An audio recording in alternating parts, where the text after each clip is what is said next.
in reviewing grants and working with our various grant review committees to look at grants. So I've got hopefully a good perspective for you all on what makes a competitive application, hopefully for any grant program, quite frankly, but certainly for our Fish, Wildlife, and Parks outdoor rec programs. And there's quite a few now. We have 6 grant programs now. There used to be 4, and then in the 2019 legislature, as Diane mentioned, we had 2 new ones come online. And this is and great kudos to some of the names I see here on our participant list of getting in particular Senate Bill 24 passed through the legislature. That raised our light motor vehicle registration fee from $6 to $9, and a portion of that fee is funding our new state Montana Trail Stewardship Grant Program. So kudos to everybody who worked really hard on that. It's a great program, and it will be a great program as we get it online this year, which is really exciting. So anyway, again, we've got 2 new programs, 4 existing. We'll focus on 3 today. If you want to go to the next slide, the bottom of the list that isn't called out there are more of our motorized grant programs. And since the focus of what I really want to speak with you all today about is a little more front country, a little more community focused, I won't go into great detail about our motorized grant programs, but just know we've got 2 off-highway vehicle grant programs, and then 1 for Montana Trail, or one for snowmobile. Both are providing maintenance and funding for those trails, and then for equipment in terms of the snowmobile program, groomers as well. So we can talk about those if you've got specific questions. Otherwise, I will focus on the top 3 programs, 2 of which are probably familiar to you, and then 1 of which is our new program, our Trail Stewardship Program. So first off is our Rec Trails program, Recreational Trails Program. Again, a lot of you have utilized this funding already. Know for the Recreational Trails Program, and what I'm calling kind of its sister program at the state level, the new Montana Trail Stewardship Grant Program, those 2 are going to be run at the same application cycle and have very similar applications. The programs are set up very similarly, which is nice. It really makes it simple for you all to understand and for us to manage as well. So both of those programs will open, believe it or not, next Monday. We may or may not, as ready as we all feel for that. It's next Monday on November 2nd, those programs will open. And so what that means is their applications will be available in Web Grants. Web Grants is our online grant management system at Fish, Wildlife, and Parks. So you'll be able to view and start working on your applications starting on November 2nd. And then both of those programs have a good amount of funding available. We were really excited. The new Montana Trail Stewardship Grant Program exceeded our expectations, and that we expect to have about $1.25 million in funding available this first year and into the future. So that's really great news. And again, that's state funding. So that'll be an exciting program. Everything else about it is pretty similar to the Recreational Trails Program. Recreational Trails Program, for all of you who aren't familiar, is we've got about 1.5 million available this year, and that funding comes from the federal gas tax, revenues from the federal gas tax, and apportionment of that. So that's a little more involved in that it's a federal program, but again, set up very similarly in funding similar projects, motorized and non-motorized trail maintenance, trail development across the state, in communities, on public lands, pretty much anywhere that the public can access. And then along with those 2 programs, we have the Land and Water Conservation Fund. That's not a new program, certainly, but it's going through a ton of changes this year, really positive changes, in fact. As you've heard on previous webinars hosted by Diane, with the Land and Water Conservation Fund has been in the news this year. The Great American Outdoors Act was passed, which funded that program in perpetuity and at a much higher level than it has been. In the past, it's been sort of in flux, up and down. And I mean, quite frankly, a lot of years the funding has been down for that program. So we, managing that program at state parks, haven't really been able to develop it very much because we've just had an uncertain future with it. But now our future is pretty certain that that's going to be a program that's here to stay and is going to be funded at a high level. This year, we expect about 2.5 million to award. And so we'll keep that application cycle. It'll open on November 15th to give me a couple more weeks to get it ready. And then we'll actually keep that application deadline open. We'll talk a little bit about that. But that one will stay open and doesn't have a hard deadline through 2021. So that one, of course, is a little different from the other two programs too, in that it is federally funded, like Rec Trails. However, it funds outdoor recreation sort of more generally. So we're talking about any sort of park improvements, any sort of pools, ballparks, that sort of thing. So anything you can kind of tie to outdoor recreation, especially in a community or town or county, that's really what this program is intended for. So those are our three programs that we'll talk a lot about. And then I'll talk I'll talk generally about them because of course our focus today is really on talking about, how to bolster your application and make a good one. So if you want to get details about those programs, I believe if you want to head to the next slide. Oh, here's our dates. So let me just keep myself here on track with my slides. So yeah, like I said, RTP, the Rec Trails program, and the New Montana Trail Stewardship Grant Program, the kind of sister programs, federal and state, are going to be run the same time period. So again, our application period opens November 2nd and then closes on February 1st at 3 p.m. So that's when you'll be working on your application, submitting them to us. Then starting February to April is when we will have your applications in hand and be reviewing those. And you'll hear from us by the end of April about your funding announcement, whether it be funding, partial funding, or no funding. And then what we'll do is we'll do a lot of our public comment, that sort of thing. And then we expect to get those projects, contracts to you and projects started mid to late June for both of those programs. If you want to go to the next slide.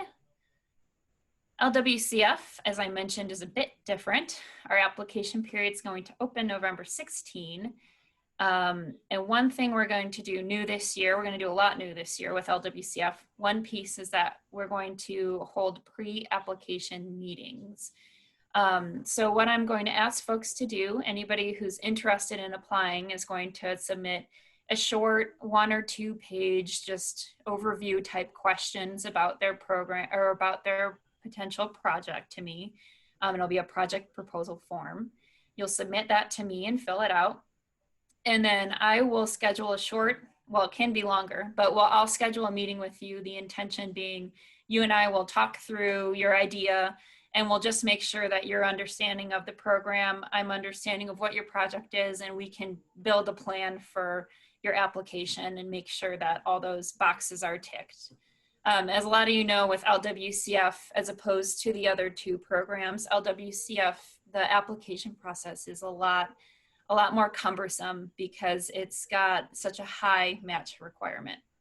The other 2 programs, the match is 10% for the state program and 20% for the federal. For LWCF, however, our match requirement is just over 50%. So it's a high one, and it's one that I'll work with you all as potential applicants to make sure we're hitting. And then, as I mentioned with our deadlines for LWCF, they are different from the other programs as well. They're rolling. So basically, you can submit an application for LWCF anytime up till November 1st of 2021. So that, again, gives you as an applicant some ability to really develop your application and work with me, a lot more time than the other programs.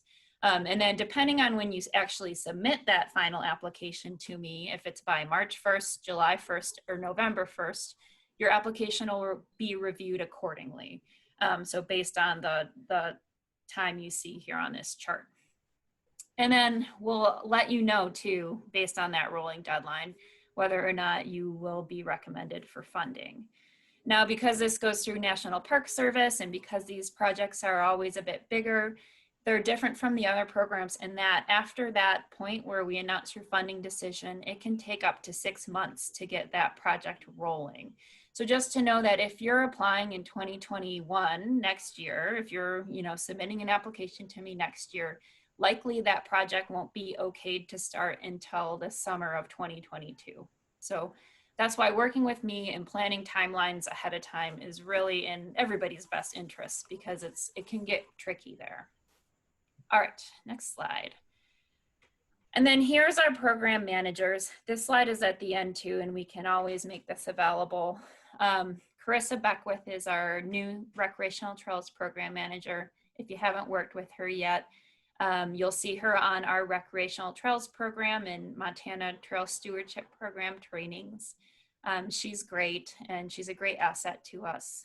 And then I get the luck of having 3 programs. I have the new State Trail Stewardship Grant Program, Land and Water Conservation Fund, and one of our off-highway vehicle programs. And then Seth MacArthur is really more of our motorized program person. He does snowmobile in the new OHV program. So there's that contact information.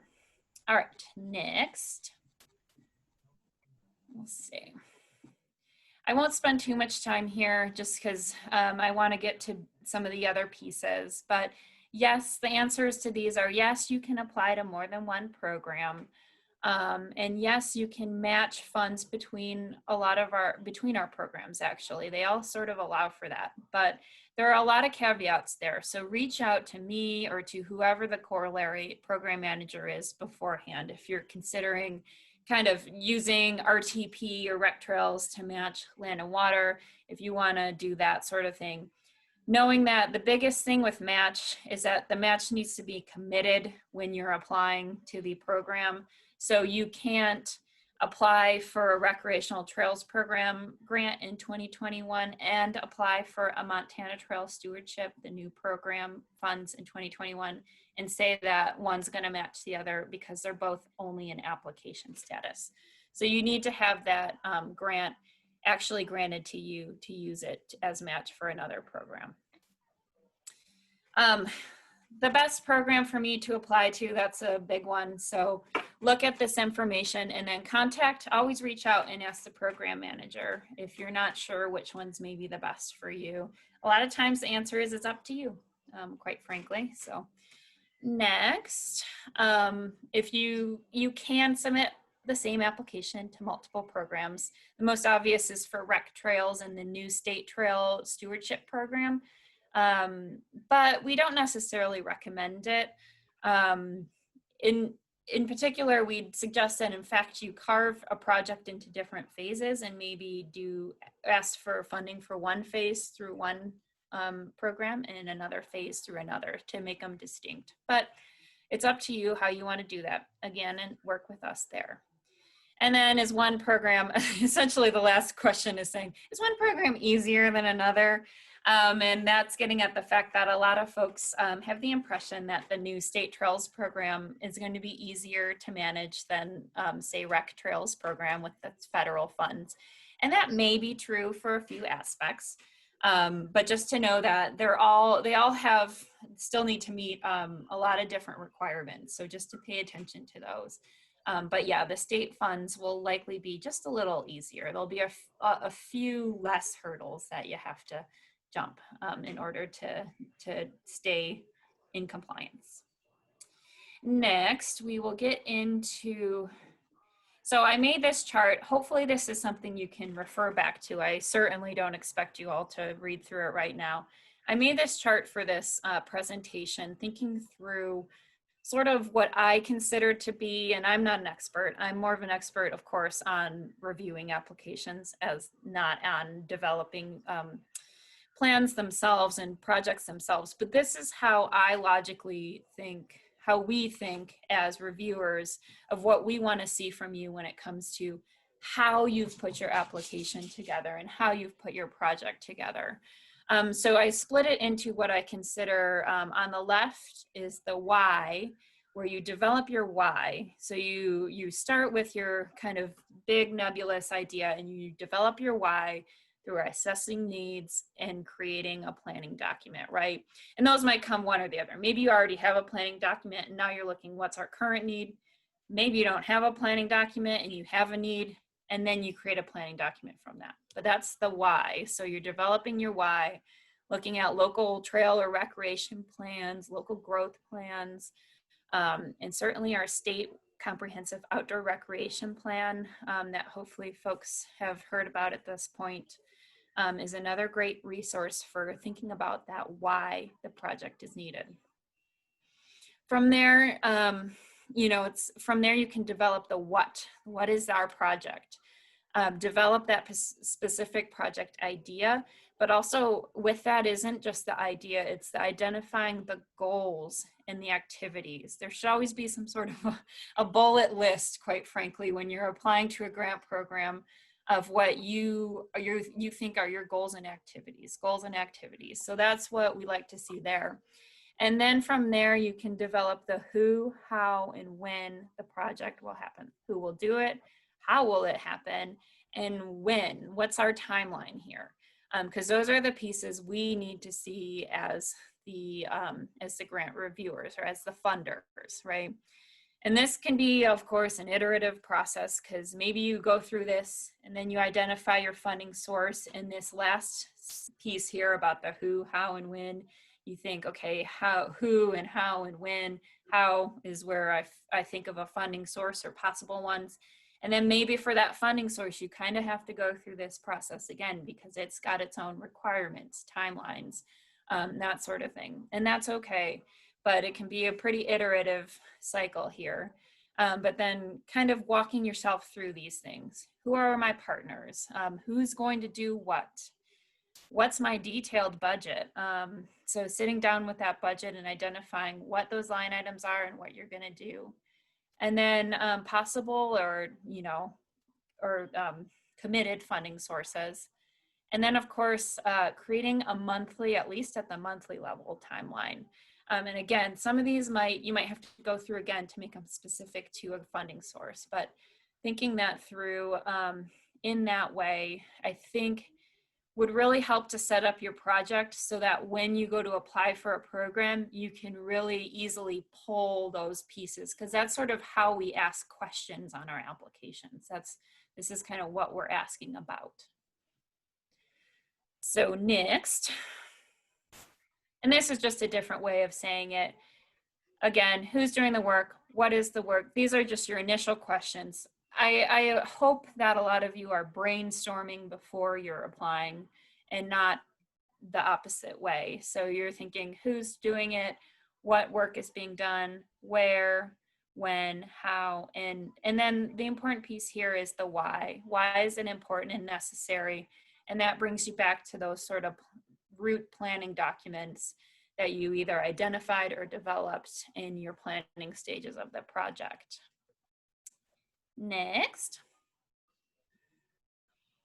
And then just kind of, so now we'll get into our tips. And these are general tips, and then I'll get to my my big five. But this is just sort of the really basic tips of remember to just know this when you're looking, when you're in your identifying funding sources, identifying grant sources, when are you eligible for funding your entity? And are you the appropriate entity to be doing the work? Sometimes it gets a little, if you're on public lands, that may or may not be the case. It's hard to know. And then if you are on those public lands, do you have those permissions you need? Do you have the right-of-ways secured? All those sort of things. Have you looked into that? If you haven't, you should, because that'll be a piece of all these grant program applications. And then do you have your match amount committed or at least identified and you're working to commit it by the time you apply? All right, now let's get into our first tip. It's the next slide. So my first tip, again, these are my takeaways. Anyone else will have, I'm sure, slightly different tips. But again, this is from somebody who's reviewed a lot of these applications over the last 3 years for different programs as well.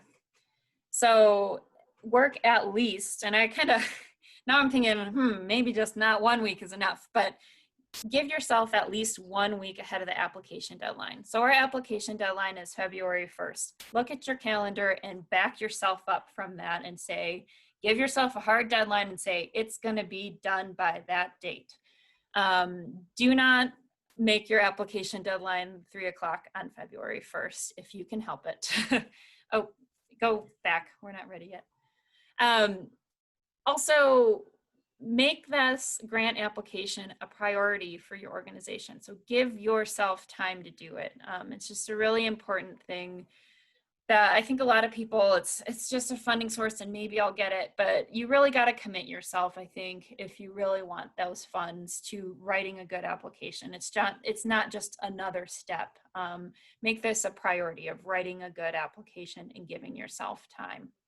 Next is, of course, I'm a little biased, but sure, yes, please utilize the manager for ideas and assistance, including going to trainings.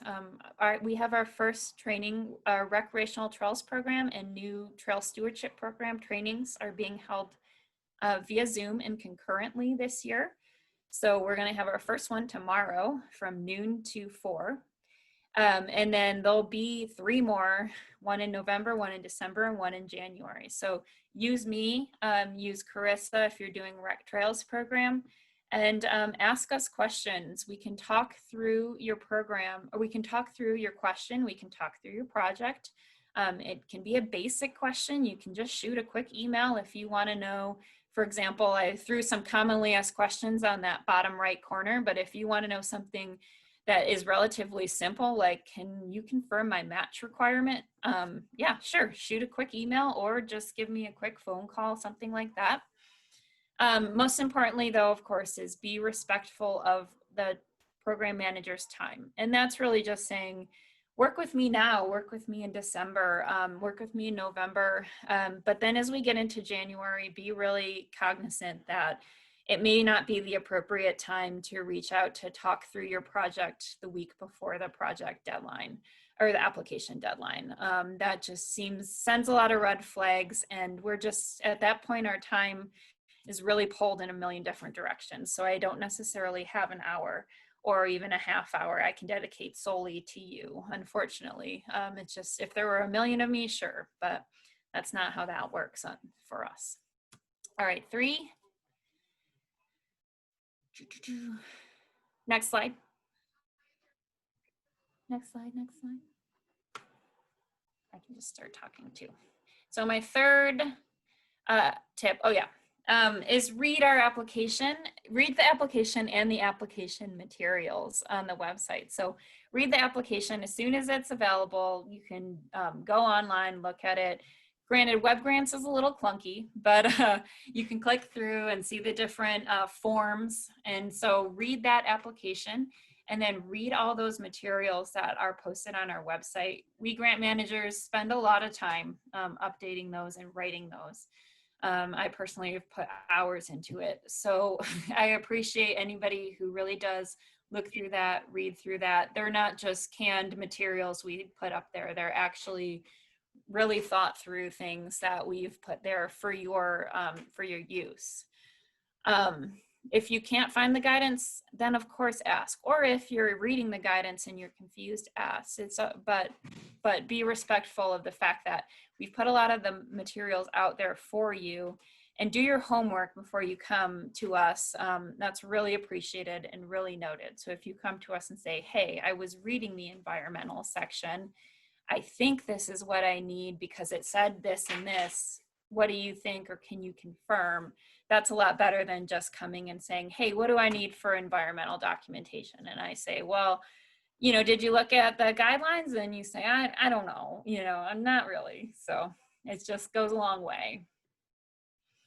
4 gets back to our flow chart, is just our big word here. And I think Diane has always kind of harped on this as well in her previous webinars, is just a plan that project and plan your grant application. I tell people this with job applications as well. It's actually quite similar to a job application when you think about it. read that application and plan how you're going to answer your questions. It really is important to note our scoring criteria beforehand, and then to note the questions beforehand, and to then look at your project and see how it fits in, you know, and see how you can plan to answer questions. Because some questions, for example, have character limits. So we're really looking for you to pare down your information into what we can pull out quickly, and really just answer the question. Answer the question. It's easy to say, but it's a lot harder to do, I know, especially once you get into the nuts and bolts of your project. Also, compose your responses offline in a Word document. If you're working in web grants, sometimes snafus can happen. So just having that offline is really, I highly suggest. And then last but not least, I don't think a lot of people do this. I don't think a lot of people take me up on this one, but I say this with job applications as well. Again, get people unfamiliar with your project and who maybe just know a little bit about trails. They don't need to know a lot to review your completed application. Make it like a mock review. So, right, think about it as though they're a reviewer. Tell them to take only 5 to 10 minutes, because I guarantee you most of us reviewers are taking only 5 to 10 minutes. 10 minutes is generous. Probably only 5 minutes to review your application. And we'll go back and we'll look at details, me in particular being the program manager, but make sure that somebody, a reviewer, can get just a 5-minute glance at your application and give you their impressions. Did they understand your project goals, activities, and budget easily? Did they understand your takeaways, and is that what you wanted them to take away? And then did they get lost in any of just narratives or anything like that? Were there writing and grammar errors? I'm a big writing person, so I don't read well. So I really need people to write decently for me to be able to get quick takeaways. Otherwise, it's hard for me. And then wrapping up here. So those are my 5 big tips. Wrapping up here is just, we can go through next slide actually, because that one's just a repeat.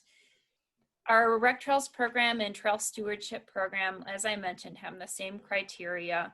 So just, again, knowing these beforehand and really thinking about how they apply to your project and how you've talked through them in your planning process is going to be helpful to you.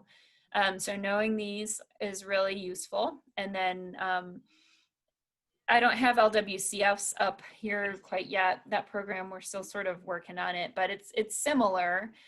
Quite frankly, to all these. So just keeping these in the back of your mind and maybe even working some of them in, some of these words into your application is never a bad thing. Okay, well, and that's it. Yeah. Thank you so much, Michelle. We have a few questions which we'll catch at the end. Yep.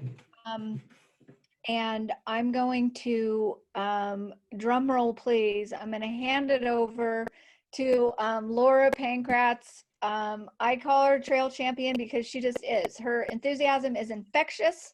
Her drive is infectious. Her ability to just like take the bull by the horns and get her done is also inspirational. So Laura, take it away. We'll talk about, like a few of how you started, a little bit about MALTA. We're running a little bit short on time, but we'll push through. So, if you can start with talking a little bit about MALTA. Okay, so 2010, we started to look at. There's a bunch of us that kind of looked at. Oh yeah, you want me to talk about MALTA? It's a rural community. We're mostly agriculture. We must have about 3,000 population, maybe a little bit more. I don't know, it fluctuates a lot. And we're over on the High Line up by the Canadian border, eastern Montana. And we have it's a main crossroads through the High Line. We have Highway 2 and Highway 191. And we have the Bakken that went over to, we get a lot of that traffic that way. And then we also have the BNSF and Amtrak that run through our town, and the Milk River, and the Dotson Irrigation Canal. So we have a lot of crossroads all the way through our town. So we've had to deal with a lot of different identities, you know, like just, you know, BNSF, a lot of different Bureau of Reclamation, the City of Malta, county. So, you know, when you go through grant process, you have to get your permission through all those little connections to get a nice, safe walking and pedestrian bike trails.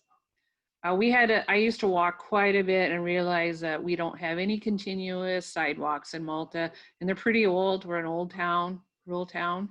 And I noticed that a lot of kids are riding and people walk in the middle of the street or try to intermingle with the traffic, which is always a hazard.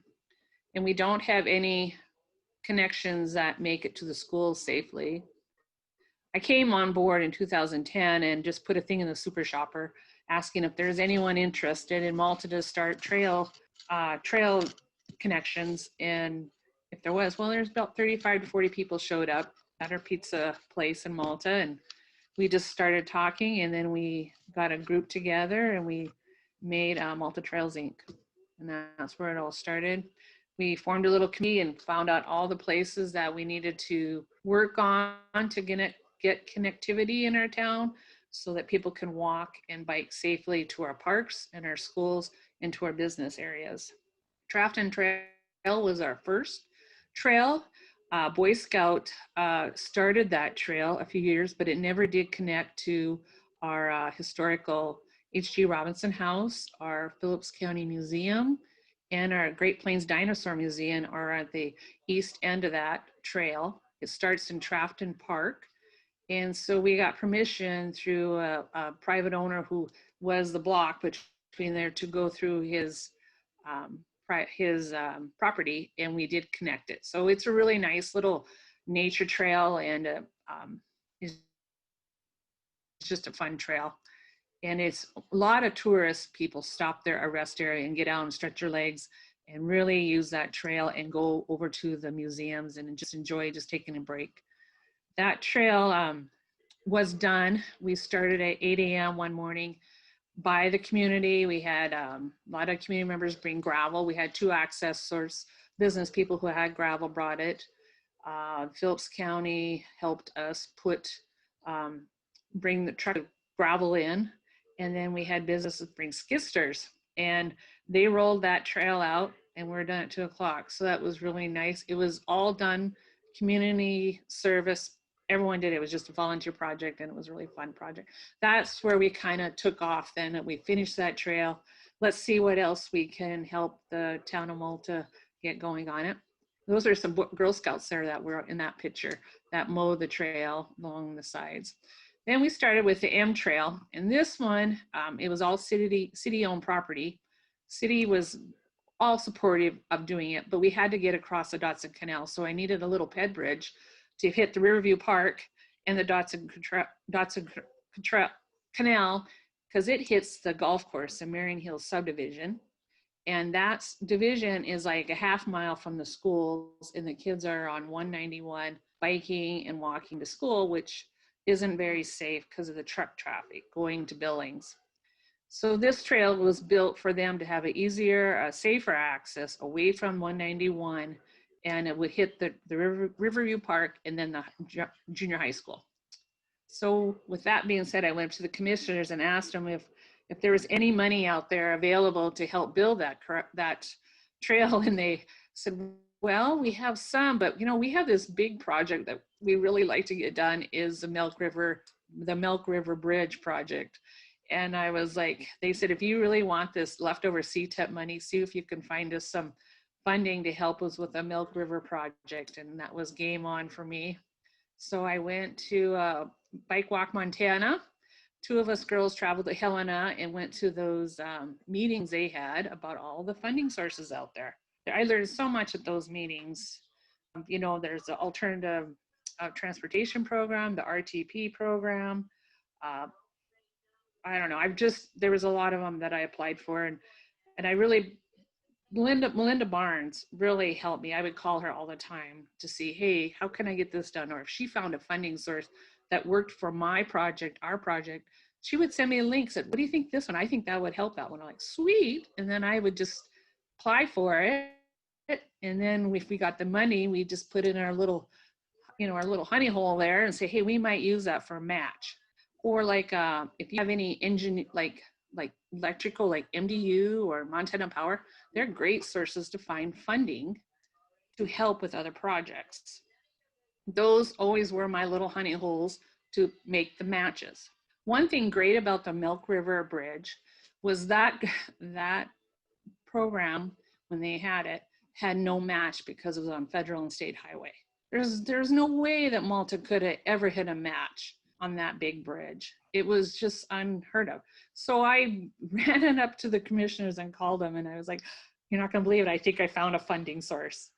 So they read it, and then I read it to Shane Mintz. I go, look we don't have to have a match, and we can get that walk bridge. And so everyone was on board. We put it in, and I have it right here, my letter. It was so excited when we were congratulated and we got that big bridge. After that, I think I got the confidence of the commissioners in the city to go ahead and build a little pedestrian bridge to hit the M Trail and get the Marion Hills subdivision kids into Malta so they can bike and walk to Malta. So then we finished that up to 191, and that's where we are right now with that project. So what else do you want me to talk about, Diane? Okay, how to keep how you keep people interested group. when those projects take a long time. Yes, so that was in 2010, and we got the M Trail built, we got 2 pedestrian bridges in, and the Trafton Trail built. So in that time, people are saying like, well, when is this going to be done? When are we going to have the funding? Or when are we? So we just started doing these little outings, like the Howling at the Moon kayak event was really great. We have the Bureau of Reclamation has a Nelson Reservoir, and it's only 70 miles out of town, and the Sleeping Buffalo is there, which is Springs. And we, in a full moon, we'd have a little get together, a potluck. Everyone brings their kayaks and brings a headlight, and we go out and sit on the middle of the lake at night and howl at the moon when the moon comes up. And that was really a big success. The elk viewing biking event is awesome. We bike on an auto tour path that goes down to the elk viewing area in the CMR. I think a lot of people have been there. It's every fall the elk come out there and do their mating, and it's just kind of a really fun event to go do. And that's like a 13-mile bike ride. It's really beautiful because it goes down into the Missouri River. The bike donations. So I got this public event grant, and you had to have 3 public events on public land. So that was one of them, was the CMR bike ride. And then I had the Bowdoin bird bike ride, and then I had a fall foliage ride. And all those 3 were on the public lands. 51% of our land in Phillips County is federal, state, or tribal land. So that makes up a lot of our county. So we had some of those, and with that money, I think I got $2,500. We bought the school bikes, and now they have their bike safety program, and they actually can get out and go bike around and use the trails to learn bike safety. And they use it every fall. They have their little safety education class. Okay, right now, just 2 weeks ago, the county owned this old Trafton Trail bridge. It's an old Milk River bridge. It's been deplanked for years because it was the old Highway 2 bridge before the new Highway 2 came in. And it's just sitting there and nothing's been done with it. It is the trailhead for the Trafton Trail and going into Trafton Park. With that, the city talked to the county, and they were on board, and they took it over. So the city bought the county bridge for $1. So now we're so excited because one of our girls in our trails group, Fallon Brown, is really taking that project on, and she's a younger girl, and she really likes to help with our trail projects, and she is going to be our leader on this. So I'm really excited to see her get this project done. Since we just got it, I'm just super excited. It is a trailhead. It's going to be cool. We can have musical events on there. We can have reunions. You can have a birthday party. You can have just anything imaginable. You think we can kayak underneath there, have a night kayak on the Milk. It's because I've done a lot of Milk kayaking, and it's just a nice little river to be on. So we're really excited because I do see, since I've been at 10 years, that the new generation is saying, hey, we can still do more. And me having the resources and the knowledge of doing this for 10 years, I will help, like, hey, this is what you can do. This is how we can do it. 191 is been in the plan since 2013. Shane Mintz is our MDT district director there in Glendive. We wanted this bike path along 191 for some time, and I think we're going to be getting it just a separate path along there, and it goes for 1 mile, and it will hit 363 exit, which is a secondary highway that goes to the alkali fishing access out there, and that's where we all get into kayak. But it's a good biking route in the mornings. You can go all the way out there and back. It's 5 miles, but it's a really nice area to get off and get away from the vehicle traffic and all the semis that go through there, 2 Billings on that highway. So I'm hoping this will go through. I think it's on the docket for one of the projects for MDT, and we'll see. We're just kind of waiting. That was started in 2013. Here we are, still waiting. Half those kids will be grown and gone by now, but hopefully we'll get that little section done. And it's the purple section on my map there. The yellow section, or the gold, is what's been completed. That's the M Trail. And that takes you to Riverview Park. And that lies behind our high school and junior high. It was another thing I was going to tell you guys about. Go ahead. I may call you I may call on you to tell that story. And thank you. I think, I think the reason that I like to couple both funding sources and the projects that the funding gets done is that it really tells a story about how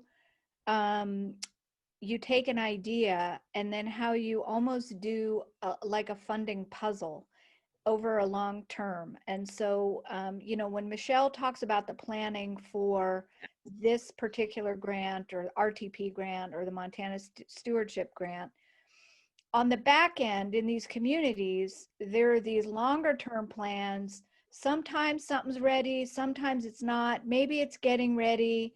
Maybe you can use it to plug a hole in this project or that project. And I think, MALTA to me is a really inspiring example of someone like Laura and the capacity that she has built in her community to be able to have, kind of an inspired vision for how people are going to get outdoors and how kids are going to travel safely and people are going to travel safely over the long term. So beyond the grant funding cycle, beyond the having to spend the money, that really when you do a grant application on one of those programs, state programs, it's really an investment in the future and outdoor recreation economy of these communities, whether that economy is about tourism or whether it's about quality of life. So we have a few questions. And Michelle, perhaps this is a question for you. Sarah is asking, are there any grants that would fund a master trails and active transportation plan? Oh gosh, sorry about that. Yeah, that's a good question. There are some tourism grants, for example, that do some planning. The short answer is that none of our Fish, Wildlife, and Parks grants will go towards planning. None of them can cover that just as a eligible activity, unfortunately. But yeah, there are some creative ways of doing it. Working with the Department of Commerce, I think, is one of the best resources in terms of the state and in getting that done. and getting planning efforts supported, I should say. And then there's also a few planning efforts through the National Park Service, depending on your proximity, I think, to a park, although it doesn't need a very, you don't need a very strong connection with a national park. So don't feel like if you're not next to Glacier, that doesn't apply to you. So those are some of the pieces. I don't know them well off the top of my head, but I'm happy to, if you reach out to me via email, just do a little bit more digging to make sure I can identify some of the people or websites on which you can find that information. I think it's a great question, and it's actually something that is a real issue that goes to the success of projects, and particularly the long-term success when you have multi-year, multi-decade projects. I'm saying multi-decade projects like the Whitefish Trail. Mm-hmm. That having a good plan is really essential to success. So I put up this slide, and it's a great question about tourism, because actually the tourism grant program, we will have a webinar with tourism on November 10th. So sign up for that one to talk about that grant. And I think actually it's such a big issue, I may ask them to talk about funding for planning specifically. They weren't going to have the grant funding program, so the fact that they have it is great. It's a shortened time frame. So the grant period is opened October 15th. It closes November 30th. So if you have interest in that program, contact tourism, sign up for the webinar on November 10th, because we'll have someone from tourism. We'll also have someone from Racine Freedy from the Glacier Country to talk about tourism, what it looks like, where they're marketing, what they're seeing, how people are using, what the outlook is for tourism and the tourism economy.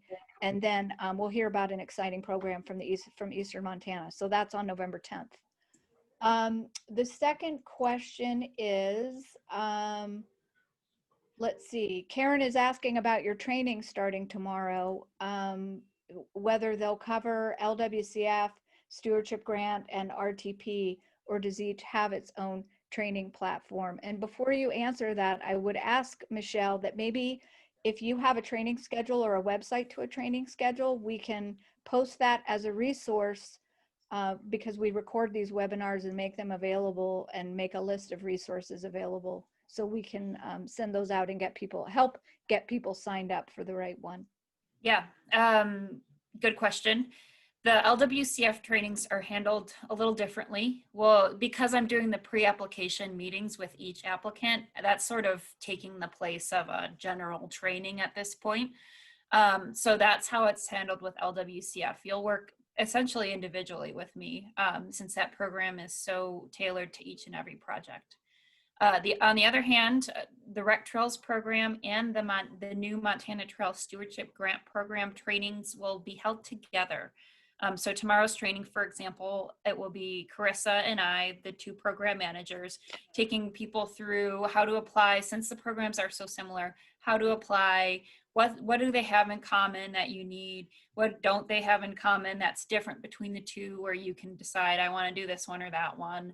And so walking you through all that. They're 4 hours long, again, digital, so you can pop in and out, or they'll be recorded as well, I believe. So we'll be able to accommodate a lot of different types of schedules. And then, yeah, the training schedule is on our website currently. It's at stateparks.mt.gov/recreation is where you'll find that, if you just scroll down. And just a caveat to that website too, I've been promised that by the end of the day today, it will be updated as well with all the program information, the new program information for Rec Trails program and the Montana Trail Stewardship Grant program. That stuff isn't quite on there yet. We've had just some staffing issues, but supposedly I hear today that'll be all updated. So the trainings are there right now. The other information is forthcoming, hopefully today. Fabulous. That is a great resource. Good to know. I didn't know that you are doing these trainings, so it's great to be able to pass that around. Yep. One more question for Laura.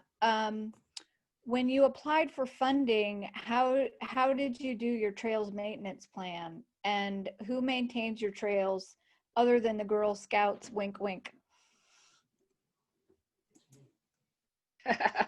Oh, so we for trail maintenance, we work with the city. And since it's so funny because the M Trail is right by the shop. So they just go out and mow it. And they have we have a weed district that helps spray the weeds. But we do a lot of MALTA trails. With the nature trail on the Trafton Trail is done just by our community. We mow it twice a year. It's pretty low maintenance. All of our trails are packed gravel. We have a little section that the pedestrian bridge on the M Trail down to Riverview Park. We have not did Riverview Park yet. It's sitting there with a handicap bathroom on the other end, still waiting for funding. Anyways, that one is, we just work with your city, if it's on city land, you have to kind of see if your city will help you with it. You got to be on really good terms with your commissioners and your city council, and always lend a hand in, I think, on all that stuff. Another thing I was going to tell you guys about matches, I was looking at back here in 2013, Northwest Energy grant, a Montana Utilities grant, and we had a fundraiser at the KMR, and we raised $16,000 to hit that $90,000 grant we got from RTP. I'm not kidding you. If you are really into your community and you're out being active in it and having these little things like kayak hunt or a hike from Zortman to Landusky, or having those little niches while you're waiting for grants, and they go out with you and they're like, yeah, I can see us doing that. Was so fun just to get out for half a day. And it really helps your community support you and all your grants that you're trying to get. And just put it all in your little honey hole and keep working on it. And if you have those in-kind matches, do what you can do. You can have your classes in grade school go out and pick up litter. So how many, you got 5 kids out there picking up litter. You can count all that because they spent an hour on the trail. Just little things that they can do, your community can do, helps with those matches. Well, that is inspiring. And, part of the reason I put this series together is, some of us are talking to each other. Some of us call each other, how did you do this? How did you do that? Who planned your bridge? Who did your grant writing? Who did your strategic plan?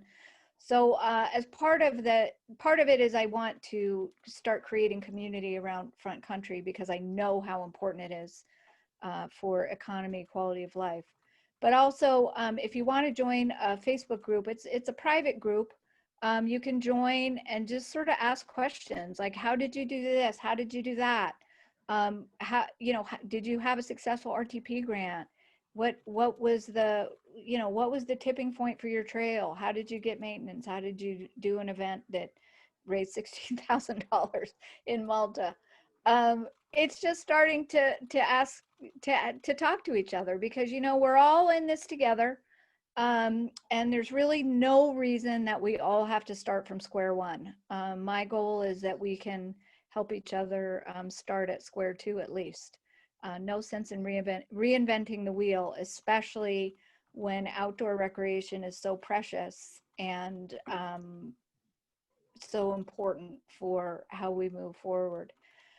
So that's it. We're 2 minutes over. I think we got all the questions that were asked.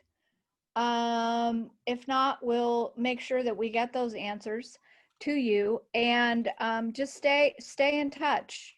Stay in touch with the webinars.